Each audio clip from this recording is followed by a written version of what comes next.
Hey ladies and gentlemen, Steven here from Radolescence and welcome back to another video. Thank you all so much for tuning in. And in this video, we're going to be taking a closer look at a fragrance by the company Versace. This one is called Dylan Blue, so stay tuned.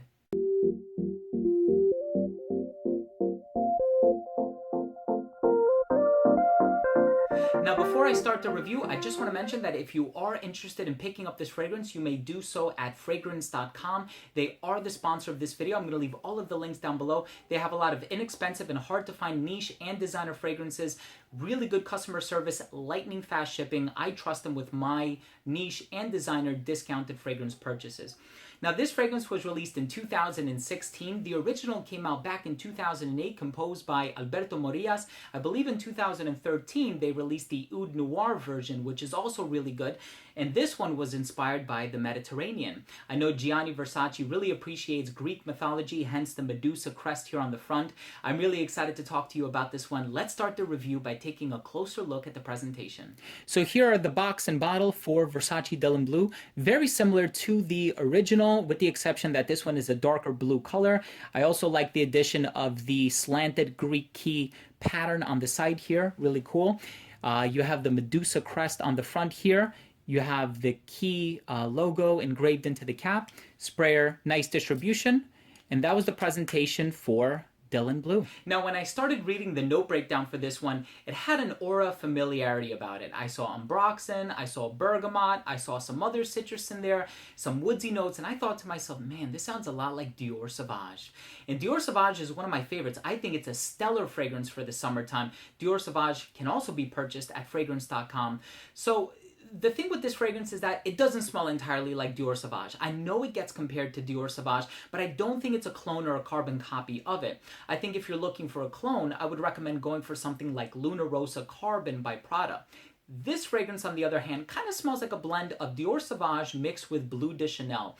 There's a vibe in here that's kind of incensey, and yes, incense is listed as a note. It's the same sort of note that you can find in Bleu de Chanel, maybe perhaps a little bit of patchouli in the base as well. I don't remember if it's listed as a note, but I do get just a mild green quality from it, but it's definitely the citrus and the staticky freshness of the ambroxan that kind of overrides the entire composition. For that reason, I get a ton of compliments wearing this fragrance. I think this is a really nice fragrance. It's one of the fragrances that have actually climbed my list of fragrances that I feel great recommending. I'm talking about fragrances like Dior Sauvage, any Tommy Bahama fragrance, Bleu de Chanel, any sort of lighter fragrances on the market. I feel great recommending those scents, and this one is no exception. As a matter of fact, my wife was recently recommending a scent to one of her friends for her husband, and she goes, give me a list of fragrances that you would recommend she go out there and try. So I put this one, Bleu de Chanel, Dior Sauvage, and one other one, I forget which one, and the one that she ended up purchasing was this one, Dylan Blue. So I think it is a really nice addition. I actually like it better than the original. The original, I wasn't crazy about it because it smelled a lot like a Chanel, and I think the Chanel came out first, so it seemed like a bit of a copycat to me. This one is not so much of a copycat because it smells different from those other fragrances that I mentioned. So let's go ahead and finish things off with my assessment. First up, in terms of the uniqueness and the overall smell, this one is in that sort of plain, simple, I don't want to use the word generic because it's not generic, and it doesn't smell chemically or synthetic, but it is in that easygoing, carefree, citrusy, contemporary man's cologne vibe. So for that reason, it is going to get high praise, especially from anybody else who smells it on you. It's inoffensive. It has mass appeal. It's not groundbreaking. It doesn't reinvent the wheel, but it does things in a fresh and easygoing, carefree, and inviting way. So you are going to get a lot of compliments wearing this scent. Now, overall smell is very pleasant. Longevity on this one, you're going to get about 7 hours, which is in the average range. Projection is really good for the first hour and a half to 2 hours. It doesn't become a skin scent up until the 5th hour of application. So the performance on this one is actually pretty good. Versatility on this one is great. You can wear this one dressed up, dressed down. I do think it's unisex. You can wear this one in the hotter weather. Also in the colder weather, but probably not in the dead of winter because of the performance or lack thereof. Even though I did just mention the performance is pretty good, I probably wouldn't wear it in the dead of winter because this gives more of like a summery, warm vibe to me. Now, age range, I think anybody can wear it. It has a youthful appeal, but I can also picture a mature gentleman wearing this one as well. Whereas Dior Sauvage, I think it has more of a youthful appeal. So I would recommend this to somebody who's a little bit older, perhaps 25 and up. I think it's going to work really well on you.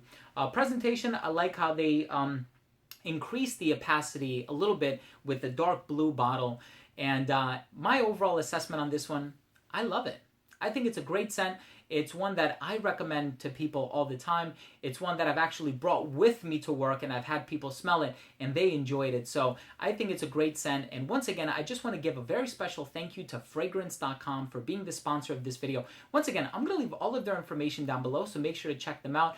Friendly customer service, lightning fast shipping, really affordable prices on hard to find niche and designer fragrances. So thank you once again. So there you have it, ladies and gentlemen. That was my review of Versace's Dylan Blue. If you own or have tried this scent, please let me know what you think. Leave a comment down below. Also, don't forget to subscribe for future videos. And remember to enable notifications by clicking on the bell. This way you never miss any of my future content. Once again, thank you very much for tuning in, and we'll see you in the next episode. Take care, everyone.